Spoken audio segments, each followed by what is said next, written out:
Okay, hi sisters and brothers. We're back for a video on probably multiple topics and maybe just me talking on things and why I do the things that I do and study the things that I do. Um I don't know what I'm going to look at. We're just going to look at a multiple of things that I've been thinking about and asking and understanding. And I understand, I'll get asked questions that just I'll be honest, they're not that important to me to answer, knowing the things that I know now. And having delved as deep as I've delved into the Old Testament and all their gods and how they all relate back to kings' names and all that. And I'll tell you right now, if you go look at all them Old Testament gods, the Moabites gods, the Ammonites gods, you've got Chemosh, you've got Marduk. By the way, if you look up another name, say, how many names did Nimrod go by? What names was he known for or by? Sorry, I can't talk. It'll bring up Marduk. Marduk has one of his names. So then you go to the name of Mordecai, and his name means follower of Marduk. Okay, so who did he follow? Apparently, he followed Nimrod in his theology, which rings true because he was pushing out a little girl out in front to go bad to a king. Because they had basically, from Limitations understanding, they had murdered the wise women who were your stone, who was your stone, your foundation rejected. We studied all that in old videos. They're old to me now, but they're not to a lot of you. And I get that. I get the desire to want to answer questions and their theological questions having to do with what are considered important questions that we have to answer. And yet, when you get deep enough, the only question that you really got to worry about getting to the heart of begins in Genesis 3:15. And so Genesis 3:15 speaks of the Satan seed against the woman's seed. And when you understand what all those Old Testament gods were really all about, men who were kings who wanted to be worshipped as gods, or who were bringing in the idolization of man as the creator of all things, which was what they were working for, then you understand this cycle of this particular creation and why you have creationists now out there as a front going, no, no, man began 6,000 years ago, right? And so I'll have different questions. People come on, okay, well, when does so and so come on scene? And what does this mean? And blah, blah, blah, blah. And to me, that is what they are. They're just not even worth for me, not to you, because I understand wanting to answer those questions, integral to your understanding that you get them answered, right? Just like mine was to me in the very beginning. And that's going to be your pathway that you have to pull yourself up to. You're going to have to, and I've been looking at this keeps coming back to me, it keeps haunting me. So I have to think it's the spirit bringing it to the forefront. And we'll get back to answering some of those other things because I want to talk about why I see things the way I see them. So this was a question that and I'll fold it back because on the other, I'll kind of answer it myself, but this was what I keep thinking of. You can't, oh my gosh, you can't read that. What have they attained to? They. So what's that question take us back to? Well, to me, and it's my question, obviously, you're not always going to know what I'm talking about. But it takes me back to the book of that's found in the Apocrypha, Second Ezra, and this is one we've studied profusely. Chapter 13. And it's just three sets of verse I'm going to read from the beginning.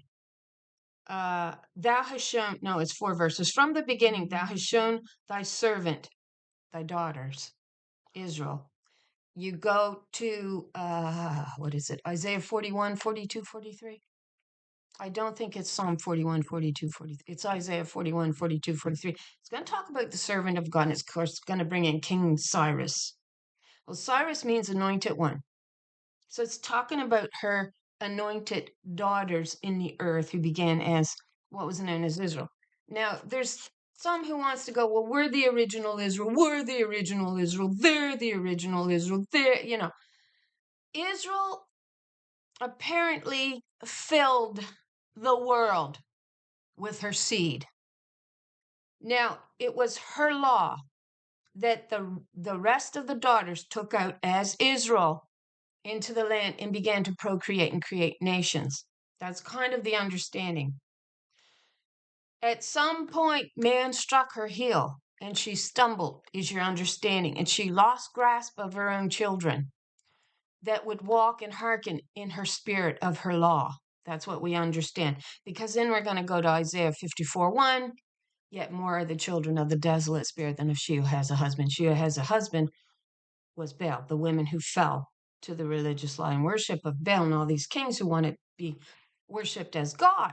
So God says, you didn't want me, the anointed one, sovereign over the kingdom, who had the authority over the law and still does. You didn't want me, you wanted a king. And she's talking about the pride of man. So that takes us back to the cycle, right? This 6,000-year cycle, and why you got the creationists coming out. We'll talk about it in a minute, but we'll finish this. What have they attained to? What have we, as the reborn daughters and first fruit, and you can maybe throw in sons there. I'm not fully convinced that the sons don't come on side with us daughters. They absolutely have to in the rebirth of a new Adam. But that comes by way of the women birthing the new Adam. You cannot have a new son without the mothers present to do that, which is, we address, may well be the name that is stamped here in our forehead. In a sense, our wisdom is what's stamping it, really. Our understanding is what's stamping that. Emmett, mothers of truth, right? And we discovered the word golem, the term golem. So back to this. So what have they attained to? And why does this keep coming back to me? So it's found in 2nd Ezra, again, chapter 13.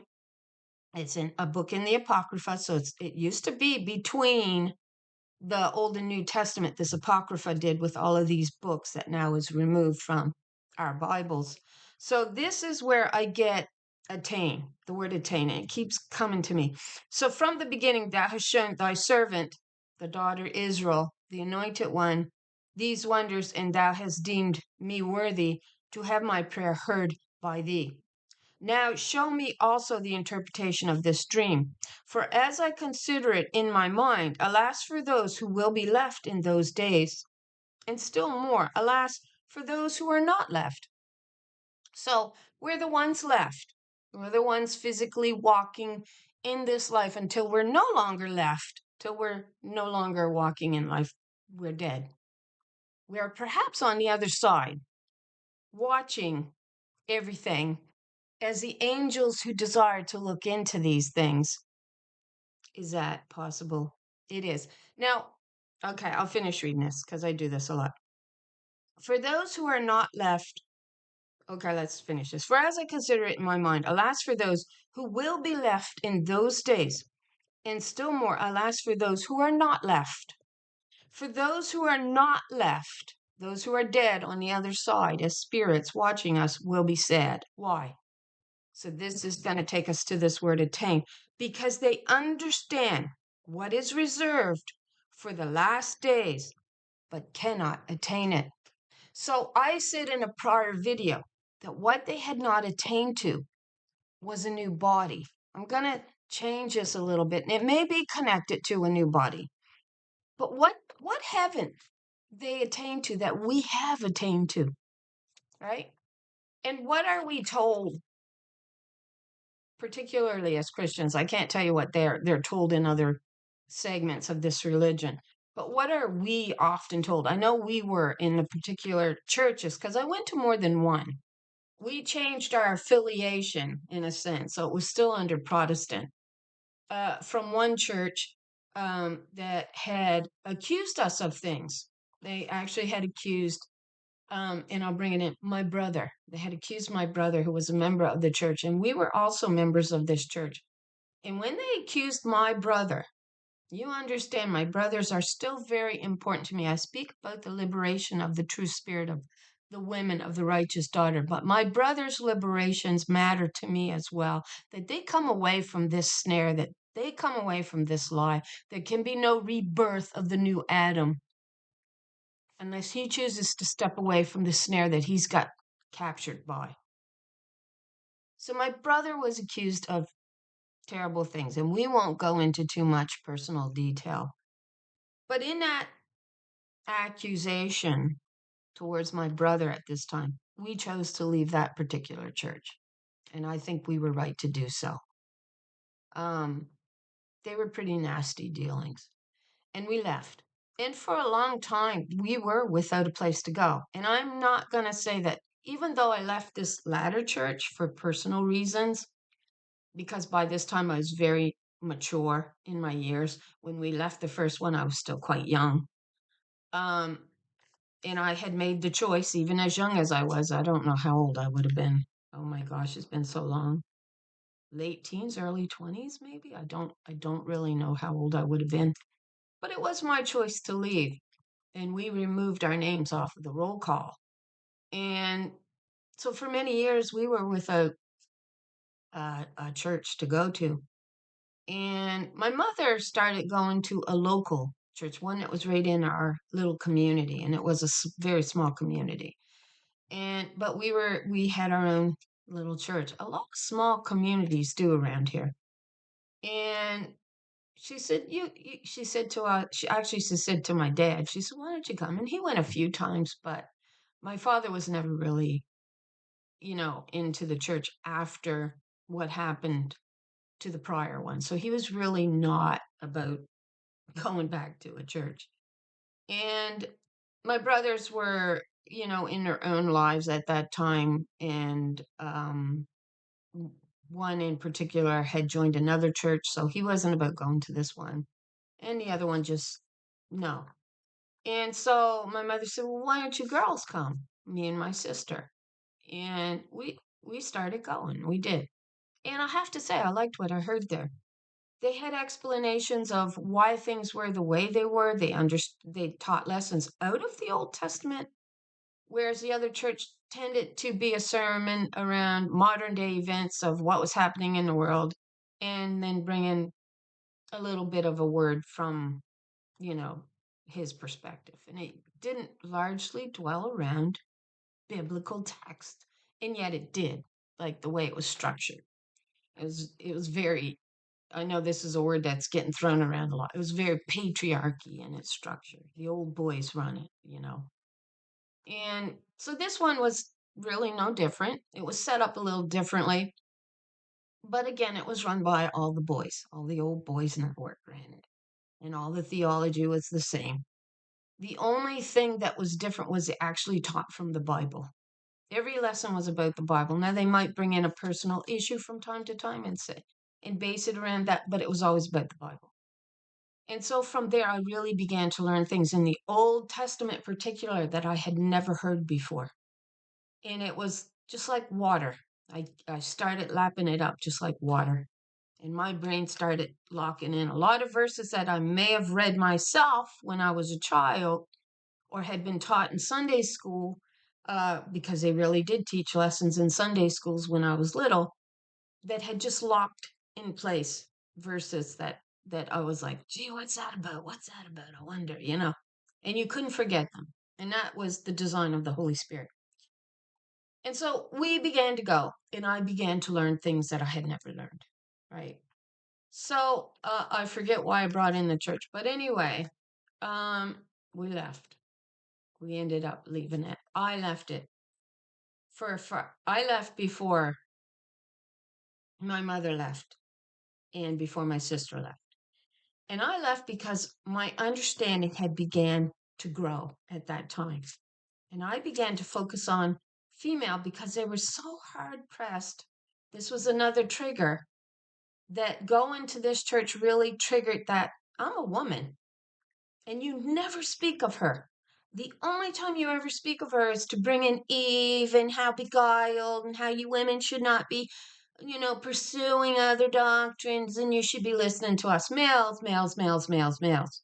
And that we had to remain silent at all times with a hat on our head covered at all times, because his was the glory that was to shine, right? That was the teaching.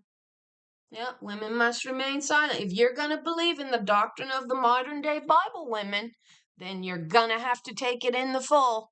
And that means you shut your mouth. That's what it means. And that's just what that church taught. The women were not allowed to speak out. When we studied the Bible, the women were not allowed to speak.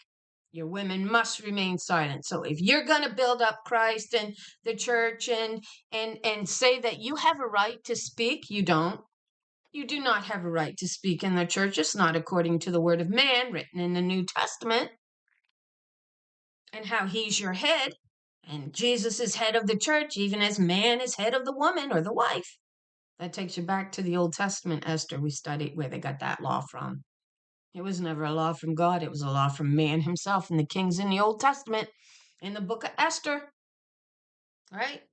So what are we always told? That this life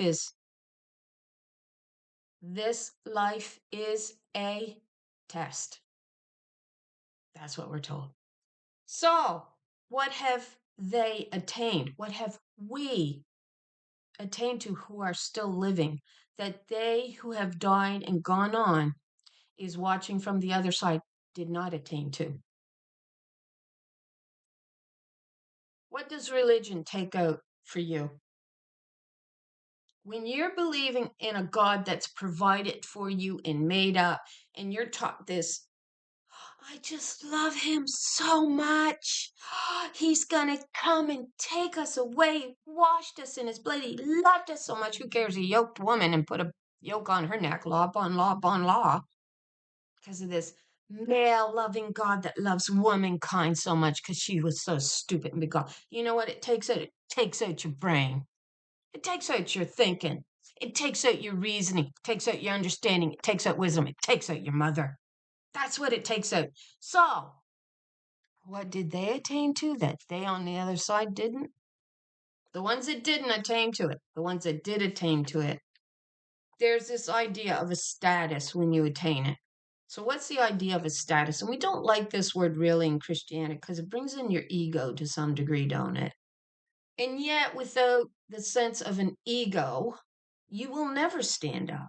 And we don't mean an ego. Ego ain't necessarily a bad thing, though modern day world has taught womankind, particularly, that to have an ego or a sense of self, and that's what we're talking about with ego here, even to a personal degree, when you come right down to examining who you are as a person, it takes a sense of an ego to do that. And without it, you're never going to hit a status. You're not. And so, status is the relative social, professional, or other standing of someone or something. So, what they did not attain to is the status of thought, is what we keep coming back to. So, we're using our brain to reason with. And I believe it's Proverbs 24, it says, call wisdom your sister and understanding your kinswoman. So, who had the word kinswoman for her, the meaning of her name? It was Shira. All right.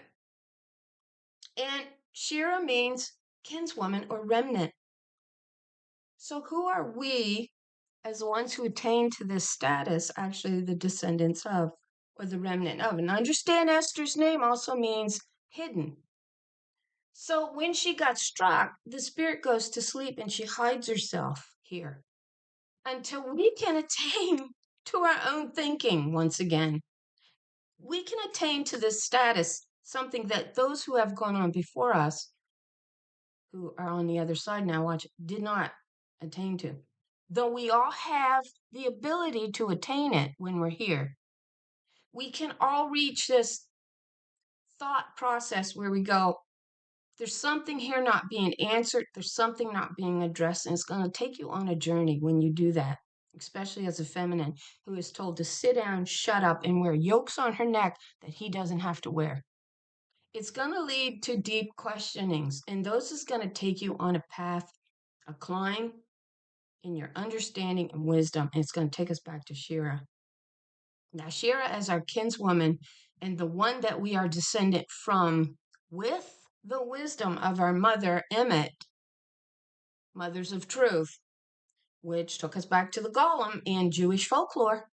Yeah, they tell us a lot of things here. This is a test, and only so many of us is going to attain to it. And we attain to it because we choose to develop, and they don't like it, an ego, a sense of self, a sense of an awareness around us of what's happening, of what's going on, and thinking about things in a deep level that many will not be bothered because they're too busy being in love and taking their brain right out of it. And I'm not saying that that truth also isn't written on your heart. It absolutely is. Theirs is just built on a system of hate that they've been convinced is love, and it's not. The hate shows in the law system of a made up male god who chose to take that in his own hands and relegate her to the one being silenced. And you see her in Isaiah 42. Long time have I held my peace. Long time have I been silent. Long time have I failed to present my case and stand up for myself. And that takes a sense of ego. And we don't like the word ego, but there it is. You're going to have to stand up. That's a status that they did not attain to. Wisdom. Following in the paths of our mother. Call wisdom your sister. And yet wisdom says in Proverbs 1, she says, when I called with instructions, that means the law. When I call with my law, in the way that it was always supposed to be from the beginning, you couldn't be bothered to listen to anything I had to say. Why? Because his ego outshines anything she has to say. He, and the harlot that bows to it, the Jezebels that bows to the Baal. Go study all of the Old Testament gods. All of them will take you back to a king who either wanted self-aggrandization of man as God, or he bowed to a made-up one that he made up himself and caused the people to bow to this image of a male creator as God and take her out completely.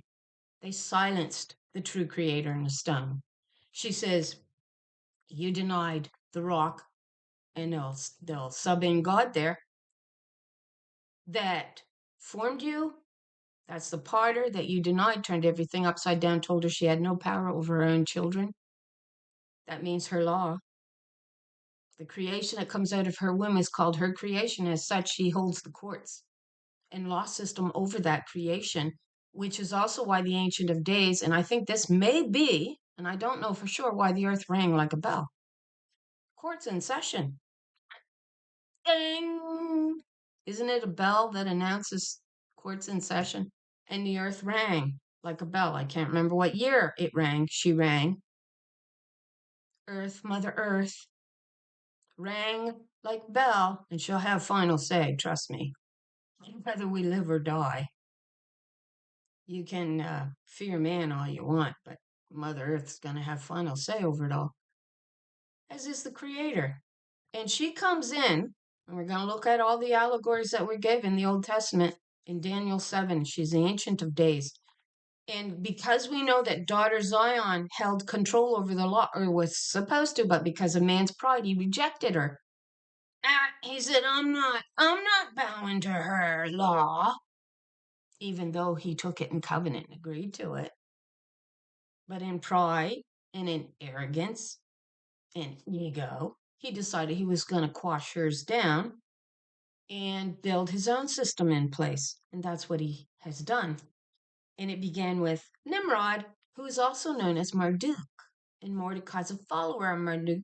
After they took out the wise women who were the real controllers of the law, they wanted them gone. They struck them. We see them disrobing them in Micah 2 from their authority. That's what it comes down to in the allegory. They struck them as if they were men at war. And they were men at war. They were at war with her, the spirit of the original covenant. Her, you denied the creator that writhed in pain to birth you. Deuteronomy 32:18. You can stick father in there all you want. It ain't a father that writhes in pains to birth you. You are without excuse not to understand my Godhead. She's the one that writhes in pain to birth you. No man does. And yet you've got men on the pulpit going, he. Go to Isaiah 46, the womb, he carried us all the days of old. He carried us in his womb. Oh, he did he? We did not, she did. Reason, attain it. Step out of the ditch that they got you down in. Choose to stand up for self, for your own house. And you're going to move on to another status. I think in the next life, you did attain to it. Because you're willing to think. You're willing to open your eyes. I've often said, it's not on me to open your eyes. It's not on me to make you hear my message. It's not on me to force you to listen. It's on you. And that's why we go back to the questions that are so important to you that you have answered. And I had a commenter come on, and it's so hard for me to explain why these issues aren't so vital, because when you get far enough in your study, if you continue to travel on this path, that is your path for you, if you choose, you're going to come to these higher elevations, and forgive me for saying that, of understanding. You're going to have enough sense of self, ego, to want to pursue them for yourself. And that's important that you do. And he took that from us when he struck us. He said, he's the creator, he God. And that's all you hear. He God, he. You've been brainwashed from 6,000 years ago, bringing the creationists, right? This is why they hammer, no, it's only 6,000 years. This cycle is only 6,000 years. From the time that he struck her after he agreed to the covenant is only 6,000. There's evidence that we far predate that, and we've been in existence much longer than that. And I said, and I forgot I said it, that our history goes far beyond what's recorded in the very beginning of Adam and Eve. Our creation began way before that. And the telling of that gets told throughout the Bible, and it lets you know that we predated all of that, all of it. There at Adam, he struck her. He dealt treacherously and unfaithful with me there. And it's supposedly God speaking, but it's the spirit of his original covenant, the daughter, the woman, the sister. Call wisdom your sister, and understanding Shira, your kinswoman. Okay, so I'm bringing in all of it. So Shira was your kinswoman. She built Uzan Shira. Uzan Shira means, Uzan means listen, Shira means to your kinswoman. She built Upper Beth Horon and Lower Beth Horon. We're told in the Old Testament she built 3 cities. That means she's the architect. The word for architect in some sense is Amon, I believe, or Amar. And she was daily by her side, her mother's side. Wisdom was teaching her how to create. That's the understanding that you come away with. And she got struck. Daily was she in love with man, the creation of man. She loved man, her creation, until he struck her. And she fell. And she gets entrapped and ensnared behind a gate here in this law, is your understanding. So the only one that can open the gate is the key. But that's a degradation of her position, calling her the key of Solomon or the key of David. She was never the key. She got degraded to nothing more than a key when he arose and took her authority. So the mother kind of says, he'll sit on your throne until you decide to stand up and present your own case. The only one who can open the gate is the only one who can ring the bell, right? That's the earth mother. The mother can ring the bell. When that rings, whether you can see her or not, there is a throne of power that seems to be represented as a powerful planet, is your understanding. I can explain some of that, and you can all go, ha, ha, ha. I don't care. I know what I know. And so she comes in and she's hearing us. She's hearing our testimony. She is. She's hearing us, daughter. She's watching what's going on. And as the Ancient of Days, you see what she's in charge of. She's in charge of the law and the court and all of those proceedings. She gives it to whom she chooses. And that in that particular court setting, it goes back to the daughter, to the tower of the daughter of Zion, it says. So she hears her case and she gives it back to her throne. But again, the only one who can open the gate is her when she's got her case ready to be presented.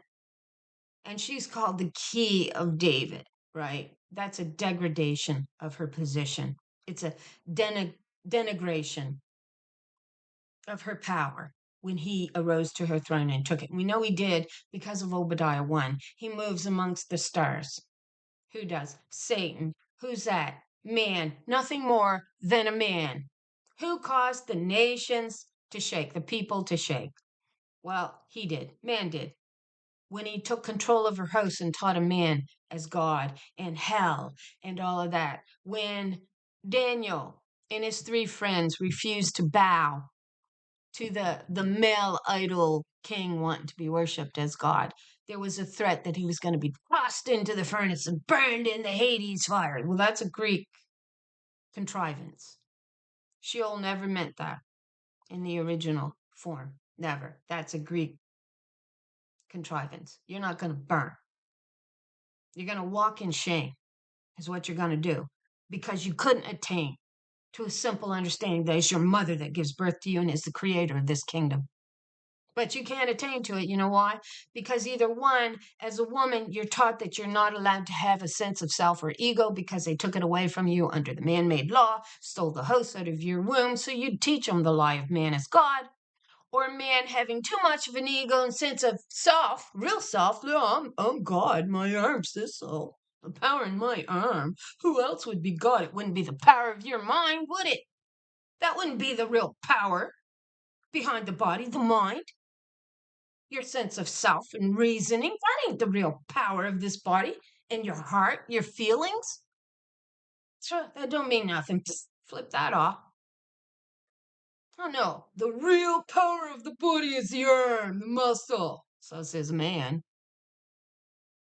However, wisdom says it's this, the ability to reason and understand, which is who shaped the earth and the heavens, wisdom and understanding. And if you don't listen to her, you know what? The end result's going to be destruction in this cycle. We call it a 7,000 year cycle. We seem to get that with the 49, 7 times 7, 49. And then on the 50th, it's a jubilee. So you understand you've got to work this out in allegorical terminology, but also to the one that this question is important, like how old is, creation? Well, the creationists who are hard bent to tell you 6,000 years because they don't want to believe anything else existed before that. But it did. That little book sealed up is much older. And that comes from wisdom, the creator of everything. And she's also the one sitting on the throne that's going to judge what's going on here. And if the daughters is worthy, if the daughters are going to stand up this time, are you going to stand up this time? There's a sense of a growing opposition that has to happen to the status quo of what man's law has done to us. I don't know if I'm using the term status quo, what the status quo is in the earth and how we're going to move past that to a better place when we use this and not this. And the beasts that they're bringing in and saying, oh, these females, they might scream and all that, but they want it. I watched an interview. I mean, these animals that come in here and they use their dick to think with. They don't use this because they don't have it. They have this. They have their muscle and they have that hanging between their legs and they think they're in a fantasy world. They live in a fantasy world all the time about self, about them. They can't attain this. They're animals, they're dogs. They can't. You come out of that type of thinking and you might be able to attain to it. You might. And so this woman or man, I'm sorry, I don't know if you were a woman or a man. I called you a woman, but you might have been a man. Said that they had discovered a 12,000-year-old statue in Turkey. Well, we know what Turkey is. It's where the 7 churches originated from. It was originally called Constantinople. I can't say it right again when I'm reading it. Constantinople. Right? Yeah. all part of that Roman kingdom that got divided and all that stuff, right? All historical accounts. And then the seven churches comes out of this same location, which is really the seven churches that revolve around Baal. Even when you look at the seven churches, the Nazarites, not Nazarites, what were they called? Yeah, the Nazarites. They go back to worshippers of Baal. That's what a Nazarite did. So God will say in one of the cases, I have this against you. Them there that follows the Nazarites, or I think it's the Nazarites. I don't have my Bible again with me. But yeah, I have that against you. I think it was Nazarites with the followers of Baal. I have this against the church. You have that false prophetess, the Jezebel. Well, basically, the women in your church is bowing to man as if he's God. We studied the Jezebel, Baal, on the end name. She was raised in a household where her father had the image of Baal right in the household. She was raised right up in it from the time she was a little girl, just like I was, just like you were. We were raised up right in this doctrine and religion that teaches Baal as God, your husband as your head and God and rule over everything and creator. He don't create nothing but a pile of dung that the flies, Beelzebub, Satan. We were like flies swarming around all this pile of dung out of his backside. False gods. Every one of them go back in the Old Testament. Jesus is the feet of the idol, Greece. They got it standing, really got it up strong and standing. Yeah. The Islamists come in by way. I studied this like 8 years ago. That the Catholic saw a people that they could really harness their power. In effect, putting in full force this idea that man is God, right? We get the Pope. And so we get a nun is the way the story goes. I've read it multiple times online. So I'm not saying anything that isn't already there for you to go read. And they supposedly sent a nun out to radicalize a people and radicalize the first man, Muhammad, to this idea, this theology, and then developed this image of a male God for them to follow, which then is harnessed to really create all the wars and troubles that really come along. So we see what idolization has caused. We do not see the keeping of God's covenant. And she's largely identified as a presence of God on earth sent from above. Job says, I made a covenant with mine eyes. Why then should I think upon a maid? For what portion God is there from above? She, the spirit. She's from above. And she's the one that you agreed to uphold her law because she's the creator of the creation. As such, because he did what he did and he struck her and he lied about it when he struck her and then led her into heavy deception, God says of these sons, of these men, they are not fit to be in covenant with. And you know it to be true. You have lived it. You have lived their law. We have had to fight to be recognized as equal under the law. And we're still not saw as equal because they've thrown in pornography, prostitution that keeps your image down. They know what they're doing. Figure it out. Start reasoning, asking some questions and coming up with some different answers than the ones they throw at you. Like, really think about it. Anyway, back to the discovery in Turkey. They found a 12,000-year-old statue. They dated it to 12,000 years old of a naked man. He was 7 feet tall. That's funny, he's 7 feet tall. Right? Because all of the dimensions of the golden king idol in Daniel 2 had the dimensions of 6, 6, 6 in it, which is the diminishing of man. Yeah, it's the diminishing of him when he becomes a beast, like Nebuchadnezzar did and had the entire kingdom cut away from him because he became an animal. He could not pursue higher thinking because he had become a beast, thinking he had made it all and he didn't need her. Well, God says, don't worry, in time we'll take her from you. And you'll have nobody because you don't deserve them. We're talking the righteous. I mean, sometimes I hit these women, they're 10 times worse than the men when it comes to this theology. Oh, harlot, thy wisdom, it has deceived you. It has perverted you. It's all there. But they found this statue of a 7 foot. That's important. 7 feet tall. It was a naked man holding a circumcised, erect penis in his hand. Now, I didn't go delve into it. I'm taking it on face value, what she or he told me. It was 12,000 years old. That substantiates the original spirit of the original covenant. Him having a circumcised penis. Because what we allegorized the foreskin meant was that he actually tried to grow a second penis and make a covenant with the harlot spirit. That's what that meant, which was also why Abraham was instructed to cut away the foreskin. It symbolized a covenant with the harlot, which meant that he would end up bound to man as God himself and treat her as nothing more than a womb to bring forth the children. Oh, she gets to bleed. She gets the humility. She gets the suffering. She gets the pain, but baby daddy gets all the glory. He did everything. He created it all. Really? Then I guess you don't need me. And that is exactly what this religion teaches womankind. You are nothing. You are debased. You are nothing more than his womb to do with whatever he pleases. You think that position isn't as important or like so important that God wouldn't give you your own head? That's an important role.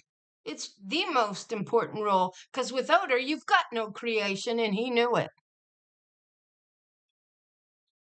So we get a turn here of cycles, right? We get that 12,000-year-old statue testifying to a covenant that wisdom spoke about in the Bible. And you have to go find it through your words and allegory. And by the way, when I looked up 417 Strong's Greek, oh, they muddled that one pretty good. You really got to go into the notes now to find the figurative. Whereas I've got it printed off. I'm going to find it too. I have multiple copies of it printed off. 417 Strong's Hebrew, and it says figuratively. It used to say it right there in its meaning. Now you got to dig for it. But right there, it'd say figuratively, it would say false doctrines. I don't think it said empty. I say empty most times, but it would say figuratively means false doctrines. And it came right out and it said it right there, right at the beginning of its meanings. Now they've took it away and they've stuck it in the notes. So you really got to dig for the meaning of wind in your figurative, which meant false doctrines. Right? But you got to dig for it a little bit more. See, so everything they're changing is going to make it harder and harder. If you ain't come to it now, it's going to get harder and harder and harder to come to it, according to what we understand. Because when that spirit comes in and you don't receive her, when she leaves, what did it say? As a bird that cuts through the wind, through the air, you can no longer find its trail, can you? And it's no different with the spirit. When she leaves, her trail is gone. You can no longer find her trail without her. And it's the same with the dove. When the dove cuts through the air, there's no pathway for you to follow. You have to follow right behind it when it's there, right? And that's there in the Bible. You can't find it without her. And so she comes in, according to that, like a thief in the night, right? To steal those who will listen. She does it through daughters like myself, who are standing, who has a sense of self-ego, I guess. Look it up. It means a sense of self. And we're going to have to stand up. They've taught you to be so nice and kind and to never do anything astray, because that's what a nurturing little woman does. She has no sense of self. But the way that you attain that sense of self is through wisdom, your mother. Through wisdom, your sister. She's also the mother. She begins as a sister, but she ends up as your mother. So going back to Shira, it says, listen to Shira, listen to your kinswoman, the remnant, listen to the remnant, because her name also means remnant. We go to Isaiah 22, and it's one of the only, I think it's the only passage, there might be two passages, I can't remember, where the key of David is mentioned. And it's funny, it's in Isaiah 22. And she says, God says, the Spirit says, you denied the creator thereof that fashioned it long ago. And again, I don't have my Bible. Let me go get my Bible. I'm going to pause this and go get my Bible. Okay? Isaiah 22. What does it say? So it says, ye have seen also the breaches of the city of David, that there are many, and ye gathered together the waters of the lower pool. So we discovered that there's only one mention. One time you'll come up with upper and lower. And that's only in the creation of Upper Betharon and Lower Betharon, which was the creation of these three cities, Upper, Lower Betharon, 1 and 2, and Uzan Shira, and that's her. So we get the upper pool here and we get the lower pool. So it's got to be Upper and Lower Betharon. And it says, ye have seen also the breaches of the city of David. The breaches is largely the gateways of the daughter of the wise women, right? And that they are many, and ye gathered together the waters of the lower pool. What's the lower pool identified as? Where all the filth came from. The women would wash the garments in the upper pool. So there had to be some distance between the upper and lower pool. There had to be, which is also where we get, I believe it's Sennacherib, by the circuits of the upper pool, where the women washed the garments in the upper pool, because the women did wash the garments. It meant kept this body clean with the law that proceeded from her house, which is in the upper pool, which is identified as a house in the forest of Lebanon, which is also why we get these like axemen going into the upper house, the women's house, and cutting them down like trees. We get that identified in, is it Isaiah 74? Psalm 74. Yeah, because there's only 66 chapters in Isaiah. I should be able to remember that. So Psalm 74, I believe. We can look that up after that. But what does it say? You saw the breaches, the gateways. And we saw when the women come through these gateways that they were as men at war, attacking these women who held the robe. The robe is a symbol of your glory. And they not only removed the glory, they removed the inner garment. They were looking to defile these women, right? Who was where the law come from. And they changed that portion to a harlot portion, and eventually they remove it altogether. And ye have numbered the houses of Jerusalem. We saw them doing that again in Micah chapter 2. We saw King Solomon tearing these houses down, which is why Jeroboam come against him on behalf of the widow woman Zeruiah, who had a house on the wall of Jerusalem. And we saw him as a king. It came upon it was in the power of their hands to do it, to tear these women's houses down. So they began to do it and take control of her law system, which these wise women were in control of. As the key of David is largely how they're identified. But that is she's defiled in that understanding too, you know.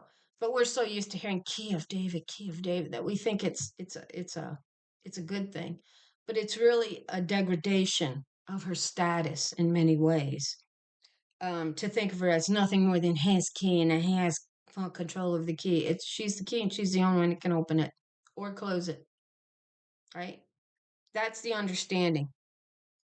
So, and ye have numbered the houses of Jerusalem, and the houses have ye broken down to fortify the wall. We get the women mourning the tearing down of these houses. Our houses have rejected us and cast us out in Jeremiah 9. And when you read into the earlier chapters of Jeremiah, before Jeremiah 9, you're going to keep coming up with what they were doing to the daughters, what they were doing to the women. They were working to take full control of their house. That means putting a male idol in here instead of a sense of her mother and who she should be standing for and the law of her mother. Not his law, which is a violent law and a blood law, which is why your hands are now soaked in blood, going, I'm washed in blood. Yeah, you are. Because you refuse to stand for the mother's law. And as such, she's going to look down, she's going to see that blood, she's not going to hear you. But the bell did ring, didn't it? So she says, we got somebody who can open the door and come out and maybe testify.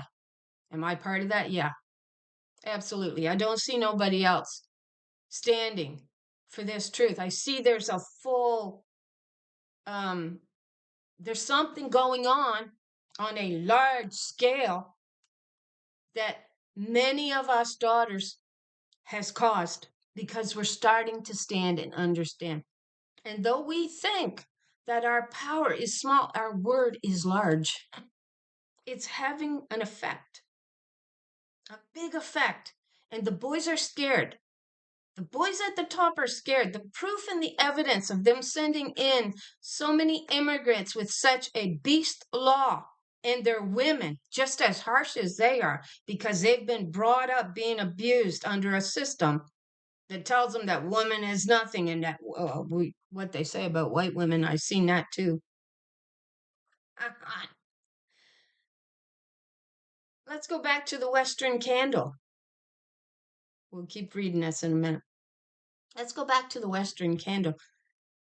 You have a candelabra of 7 candles on it, but the middle one was said to be the Western candle, or the candle of the Lord. At the end of the night, when all the candles had burned low on their oil, right? This Western candle was the one that could light them on fire. Interestingly, it was the women who has fought in the West to have the restoration of equality of women's rights. And it is that Western candle that is going to set the rest on fire for that truth.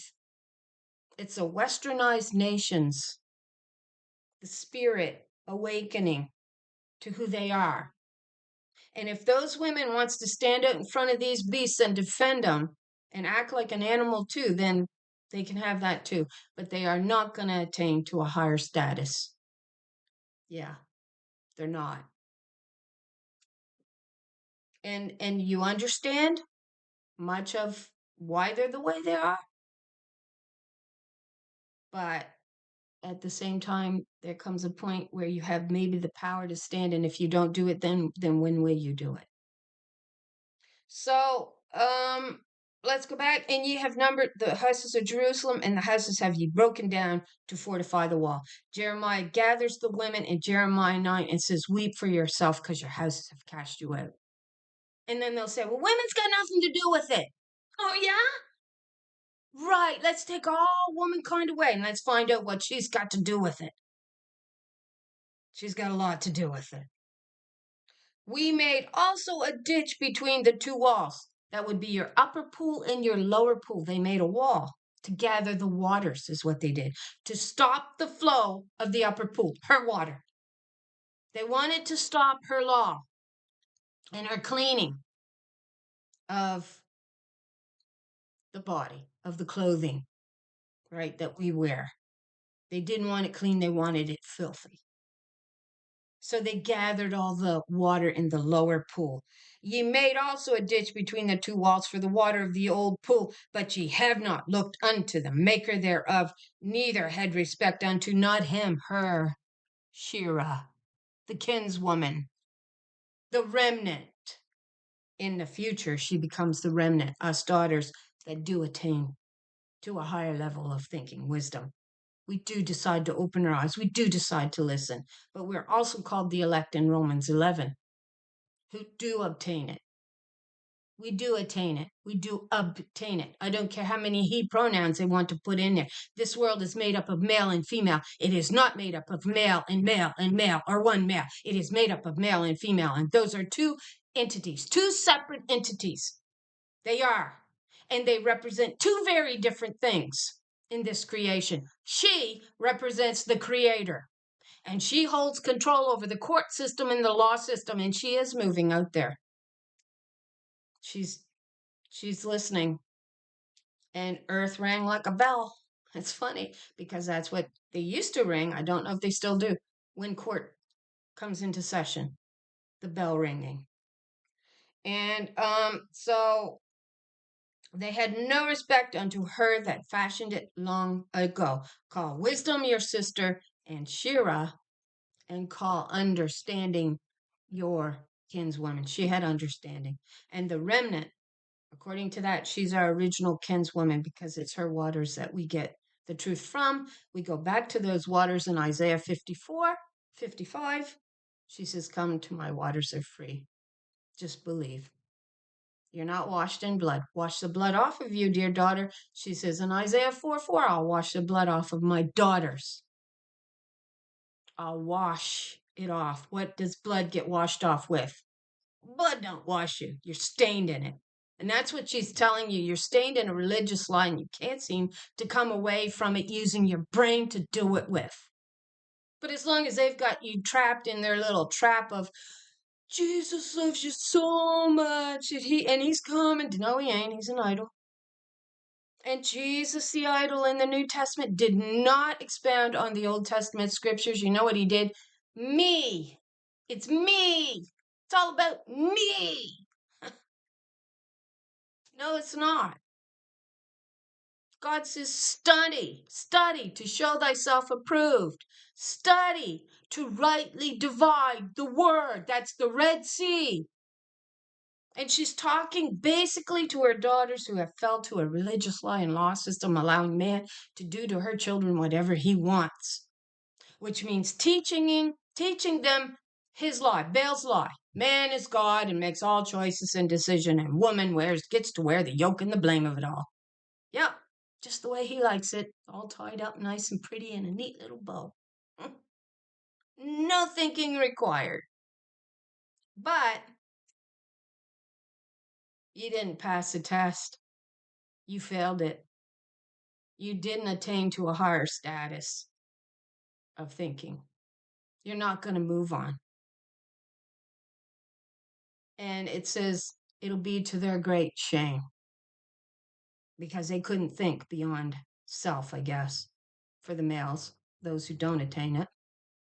And the women who are willing to play a harlot and hand her children over to this system of lies, this beast system.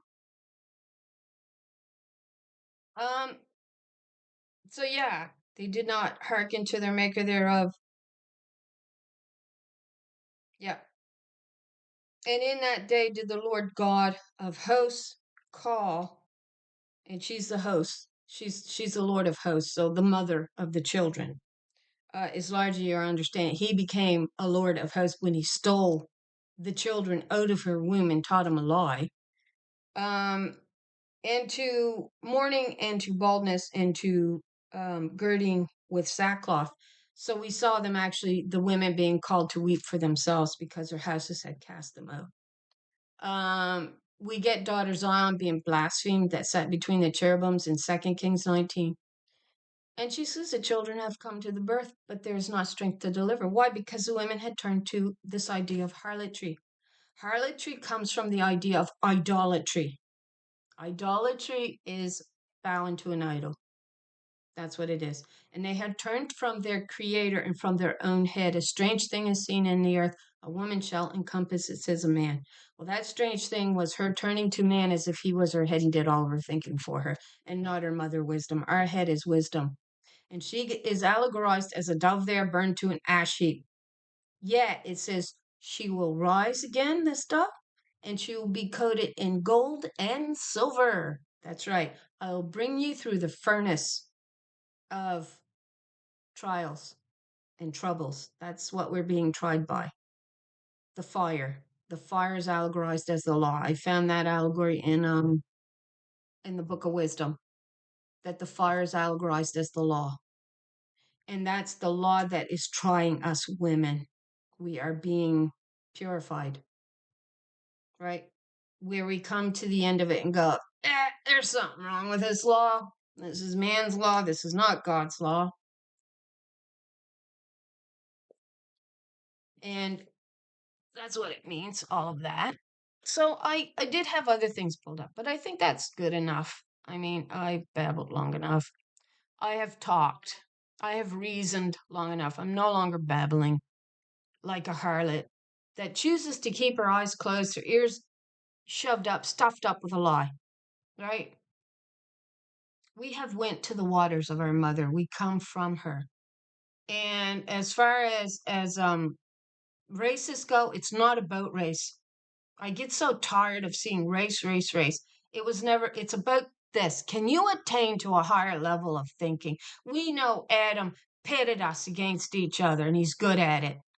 But historical accounts from the beginning of this cycle, when we go back to the beginning of this cycle, when he struck her and he decided he was taking control of her court system and her law on earth and locked her into a lie that's going to take her being under that yoke, bearing it, to come away from it and start to climb out of the lie that she's been drugged down into. But he's caused those divisions. But we see historically, in this cycle, all womankind has been bound with great disrespect.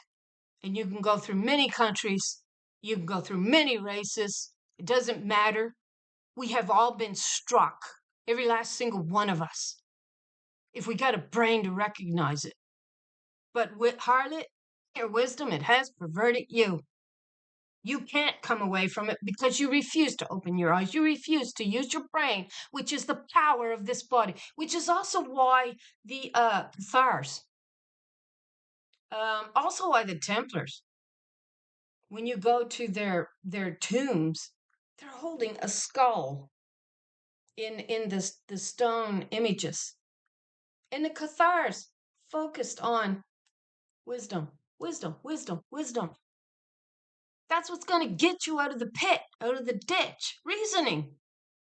These men, the only reason why you wouldn't want to reason and use your brain and fall on deception and lies and falsehood is because you think that that's going to get you something. And yet, clearly, in the end, when you come out of this cycle, when you come out of it, you die and you leave it, you're going to be one of these and you're going to go. Because they understand what is reserved for the last day but cannot attain it. You're not going to have attained it. Another chance to move up. And we're all gave that choice to move up and to use this. Everyone, it don't matter when you come into creation, you're gave this opportunity to use this brain to reason with.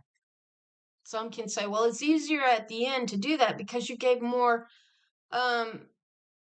information at your fingertips. And while that's true, it also says we also come into more danger when we do that. So there's that impending sense of, oh no, that maybe wasn't over their head at the time. And yet the information wasn't so readily available, but yet they still had the opportunity. So, I say in a prior video, for anybody who maybe pulls this one up before any of those, I say, what didn't they attain to? A new body. And that may be in there. It still may be in play there. But it's the sense of to evolve your mind to a higher status, to a higher position, maybe to move into a new form of this battle. Maybe we get to move into safer ground than you do because you wouldn't attain it. You wouldn't try to. If there's another cycle, another 1,000 years, if we're only in the 6,000 years and there's another 1,000 years to go, what is that particular cycle, that cycle, gonna look like? Do you want to come back in here and see? It doesn't look very good right now, does it? Or would you sooner maybe move on to a new level of the battle that we're in, and we'll call it a battle loosely? It's about elevating, illuminating your thinking, and why women are saw holding a veil on their face. Her glory, her illumination, her knowledge, her understanding is veiled. It's veiled. And that's why the bride has to put on a veil. Right? They don't want to see her glory. They don't want to see her knowledge. They don't want to see her wisdom. They denied her a long time ago. And but remember, this life is a test. You can pass it. You can move up. Just use your brain, reason. I was going somewhere on the last thought there. Now I forget it. But the Cathars, right? Go look into them. They believed in the book of love. It says that's the Song of Songs. And Song of Songs is where most of my studies I ended up. And from Song of Songs, I moved through so much more understanding when I studied Song of Songs. I got the allegorical understanding and so much of it. And also why the dreams that I had, you can't say every dream that you have is prophetic understanding for you that you need to understand in some way. But the one where I was called before Mother and the son, and he wasn't sitting on the right hand. Right hand is the daughter of Mother. And that right hand was empty. And I was stooped down so low, I couldn't have been closer to the floor, my head.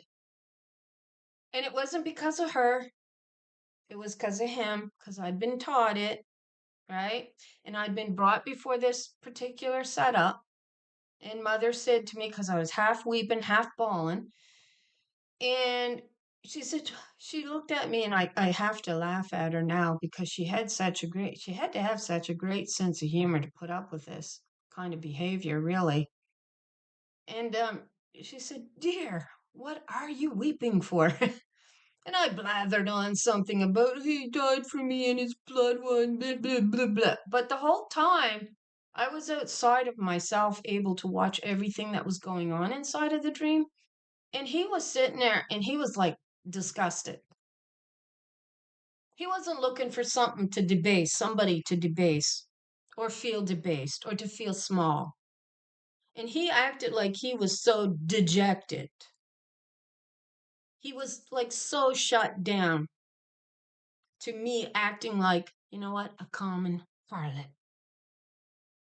And when I woke up from that dream, I recognized that I was to pay attention to his action and to Mother and to what she said. Dear, what are you weeping? And I have that in full remembrance. That keeps coming back to me. That we were being called, and she was determining then who would be her elected, I think. And she wanted to make sure that I bore witness to what he was doing. And he was not looking for an inferior. He wasn't afraid of a sister that was equal. He wasn't. He was showing who he was. And it wasn't a bad thing. It turns out it was a very good thing what he was doing. And I just had to recognize that. And so I was sent back. That's the night I was sent back. I tell of some of the dreams that I've had over the years. And this was one that I must not have been able to find my way back. There's a sense that you can leave your body when you sleep, right? And that I had been called before the throne, but an angel had been bringing me back and the stars were just flying by. There was just these lights flying by like at warp speed. That's how I describe the return of my spirit to my body. And it was an angel that brought me back. And when I woke up, I was laying kind of on my stomach. I never sleep on my stomach. I was on my stomach in this case, and I was looked right at the clock, and it read 144. That was important at the time for my understanding, and I knew that there was some kind of spirit or entity standing there in the corner. It was the angel who brought me back to my body because I had been called before the throne, and I suspect many had been called at that time. She was calling us out then. And it's those who's ordained to, and I say ordained lightly, but it is there, to attain to it. And it's the mother saying, well, can I birth you all out at once? I can only choose so many at a time to birth out. Can the mother's womb hold all the children at once? Because one of the prophets here in the Apocrypha asks the Lord, why can't it just all happen? Why can't it just be done with? Why can't Earth, come to the full, really fast, really fast, fast? I looked at that word too. And I got so many tabs pulled up, and I thought I'd get to some of them, and I haven't. But he says, why can't it come to the full? Like, and the response is, well, can a woman's womb hold, say a woman has 12 children over her lifetime, poor woman, but 12. And I'm not saying children aren't a blessing. This is not the covenant of God. It's not. This is a husband saying that that's the way it is. It's not the way it is. Anyway, she says, can she hold them all at once in her womb, the whole 12? No. They have to be birthed one at a time. So too, the mother creator. Now that capacity may go up because we're looking at the creator of all. And so we're called and she chooses her elect. We're told that in Romans 11. And the elect at that point, in Romans 11, you are also going to come up with the number of 7,000, which is also the number that gets killed in the earthquake. We also are told, though, that for the Church of Philadelphia, which is not brotherhood, we see what the brotherhood done to the sisterhood. Got rid of them. Yeah. That you will be spared from this hour, from this trial. So there's either the earthquake that takes them out to spare them from the trauma that's about to be fold or open to the rest of the population who just laughs and mimics the witnesses and say, ha ha, can't wait till you're gone. And then, baby, it really hits the fan. So are you saved from that time? I don't know. Is that a made up prophecy? Does it have validity? We have found some of the texts that they relate and kind of write over a prophecy. But we find those prophecies failing miserably when we hold them up to the light and go back into the Old Testament to find their full meaning. Just like Christ. Christ means the anointed one. It don't mean a man. It just means the anointed one. Overcome hell, death, and the grave. When you go back into the Old Testament, we find out what it really meant. And we did a video on that. So if I can find that, maybe I'll post it down below. But it does not mean what the New Testament man's hand is telling you it means. No, it doesn't hold up. It doesn't stand up to the light. It doesn't. You are to try and test these spirits. And we know man took control of the word and the law so that he could write himself as a God and deny her. So basically, that's our video. I got to be done. I've talked long enough. There's enough topics there. If I don't answer questions, it's not because I don't have answers. It's because the Spirit's leading me in other directions. And the Spirit, if you're listening to the Spirit's going to do the same for you. Yeah. And you're going to recognize the validity in some of the questions that they're not as life-threatening for our understanding. When we recognize the full meaning of this verse, sorry, I guess I ain't done. Apologize. Genesis 3:15. Let's go to Genesis 3:15. Who can tell me what happened from beginning to end? This was our test. The only way to get it is dividing the waters, which is allegorized as a Red Sea of admixture, that his admixture of lies come in, covered over our pathways. God says, you did not see my pathways. The waters come over and covered them. Yep, there's a verse there. That's the admixture of lies. That's the blood coming over to cover over her pathway, her birthing canal to birth her children out of the land of idolatry.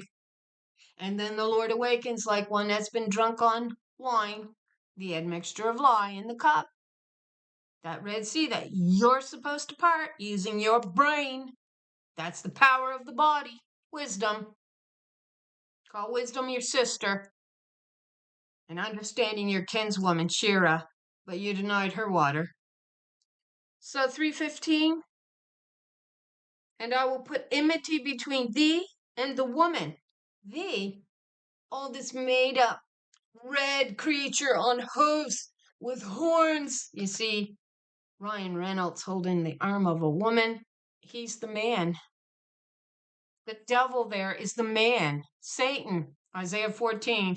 Look at the man who caused all of the nations, the children that come out of her womb, to quake at his religious lies. It's doing it. You're quaking. You're quaking as lies. So we got, and I will put enmity. What's enmity? Deep hate. Let me look it up. Sorry, 342. That's Strong's Hebrew 342. I'm just about done, promise. So 342. It is, I'm already there. So 342 is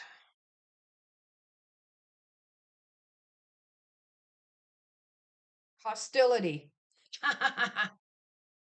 Man don't have hostility against us. He can't trust us.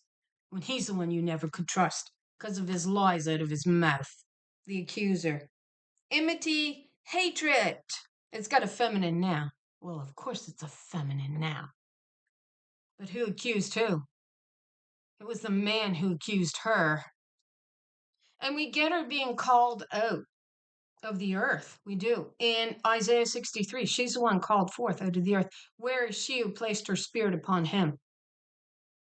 Right? She says that. Isaiah 63. We studied that too. But it means hostility and hatred. It is used to signify acrimony as between the woman and the serpent who is man, the devil. He saw what striking her heel and deceiving her was going to get him, and it was going to get the host out of her womb and him ruling her house, her allotment. Which is also why Mother shuts the gate and says, no more allotments to you until you can figure this out. Then she says in Isaiah 42, long time have I held my peace. This is about the controversy of Zion. You denied the outcast. You struck her and you denied her law. And she says, long time have I held my peace. Now will I go forth as a travailing woman. I will destroy and devour at once. Then she says in Psalm 55, you thought I was a man just like you. Now I'm going to set the case in order, Adam. Which is, again, why the earth probably rang. Court's in session, girls. We got to figure this out in the time allotted to us. And I'll put enmity between thee and the woman, and between thy seed and her seed. It shall bruise thy head, and thou shalt bruise her heel, not his heel. The woman's seed is the woman's seed, the women that got struck.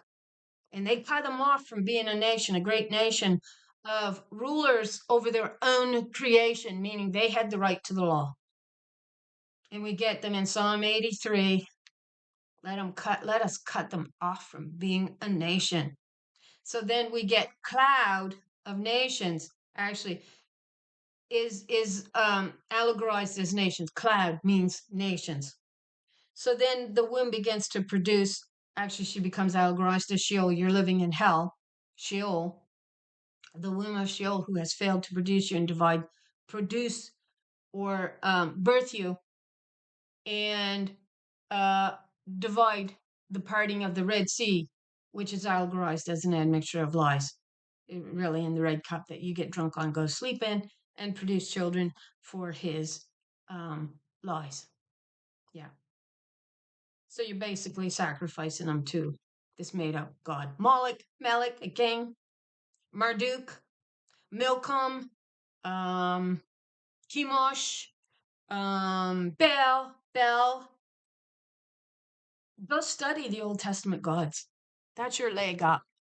Go study the kings. It's all there. But you know what? When I was young, and I am going to be done. When I was young, this was daunting. This was a daunting task. And the men had already provided the answers. So I didn't need to go searching and studying the Old Testament, especially. I mean, cut that right off. Just, study your new. You don't really need to study your Old Testament. And yet, how you rightly divide this word is to study it. To study it. That's a daunting task, which may be also why only so few of us attain to it. A higher status of thought. Wisdom is the power of your body. That's the power. It's not the muscle in your arm. It's not the muscle in his arm. It is the power of the mind. That's how you overcome. That's how you overcome. Okay. So thanks for watching. I hope you all have a lovely day. I also get answered this idea of a queen. You know, Do you see a queen ruling in the land? Do you see a queen? Do you see a king ruling in the land? It's a spiritual allegory. They may exist out there in the spirit, but here on earth, what's the king that's ruling? Well, the king that's ruling is the Antichrist. That's the king and made up God that's currently ruling in the heart of man and woman to a large degree. So, what's the queen that's ruling? Well, the queen that's currently ruling is the harlot, which again we see he causes the commander of the host to fall because he's exalting the queen, the harlot, which is causing the abomination of desolation, a man inside of a man. So, what queen is ruling? Do you know of a singular queen that is ruling over the entire earth? The queen I see ruling is the harlot spirit. That's what I see ruling. The Antichrist, the king that I see ruling, is man expecting himself to be worshipped and his law because he's king and God. Now, that's what we're understanding, which is also why we see the enmity of his seed against her seed, though both are coming out of her womb. You get it? Use your reasoning, use your deeper understanding. We know that we do move on, and we're going to move up into a higher battle plane somehow. And they're watching on, and they're now that they've moved on, they're still watching us. And they may be watching us because they may have to come back in and do this all over again if there's another cycle. Anyway, so the little book sealed up is wisdom's book. And the daughter gets a hold of that and she's holding it in her hand. Yeah, it's allegorical language as well. Just like I say, when you see Ryan Reynolds with the woman on his arm and he's all built up in thick clay, says Adam built himself up with thick clay. Oh, he's causing us to shake and cower, yet Satan, Adam, you are nothing more than a man that caused the nations to shake. My children that I raised up in a religious line law system. Right? Yeah, it's all there. That devil built up in thick red clay. Oh, he's a victim. That red represents blood. His horns, the spirit exalted. Right? It's all allegorized. His horns that climbed to her mountain, her throne of power, took her off.